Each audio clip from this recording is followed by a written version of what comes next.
હોળીના દિવસે એવું કહેવાય છે કે આખા ગુજરાતમાં પહેલી હોળી ક્યાંય પ્રગટ થતી હોય તો એ છે ગિરનાર પર્વત પર, અને ત્યારબાદ આખા દેશમાં હોલિકા દહન થવામાં વિધિવત પૂજા દ્વારા આ હોલિકા દહનનો પ્રારંભ કરવામાં આવતો હોય છે.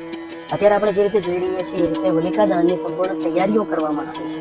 મિત્રો, હોલિકા દહન સાથે દંતકથાઓ પણ જોડાયેલી છે. મિત્રો, હોલિકા દહન હિન્દુ તહેવાર છે જે હોળીના દિવસે પહેલી રાત્રે ઉજવવામાં આવે છે. તેમાં ભગવાન વિષ્ણુના પરમ ભક્ત એવા પ્રહલાદ દ્વારા પરાજિત રાક્ષસ હોલિકાના સળગાવવાના સંકેત માટે હોળી પ્રગટાવવાનો સમાવેશ થાય છે. આ તહેવાર અનિષ્ટ પર સારાની જીતનો ઉત્સવ છે.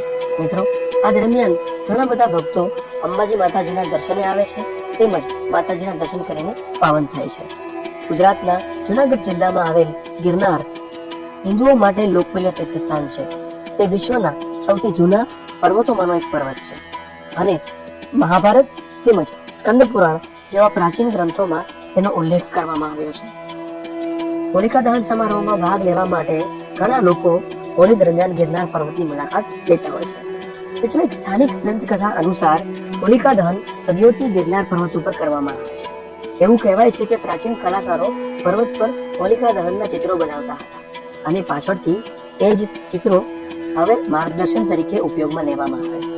મિત્રો, જીવનમાં જો ક્યારે મોકો મળે ને તો ગિરનાર પર્વત ઉપર થતું હોલિકા દહન માણવા જોઈએ. મિત્રો, હવે આપણે ગિરનાર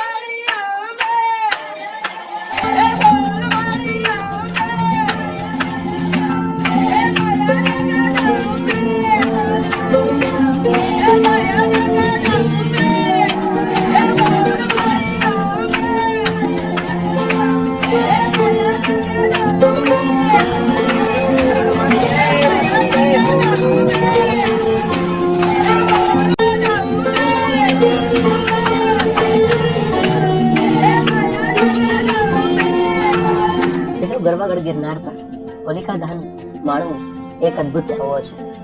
મારું જીવન તો ધન્ય થયું આ જગ્યા પર આવીને દર્શન કરીને. આશા છે કે વિડીયોના માધ્યમથી આપને પણ ખૂબ જ સરસ દર્શન થયા હશે. માતાજી આપ સૌની મનોકામના પૂર્ણ કરે અને જીવનમાં જો ક્યારેય મોકો મળે તો ગિરનાર પર હોલિકા દહનની ઉજવણીમાં જરૂર હાજર રહેજો. જય માતાજી. આપ સૌને હોળીની ખૂબ ખૂબ બધાઈ.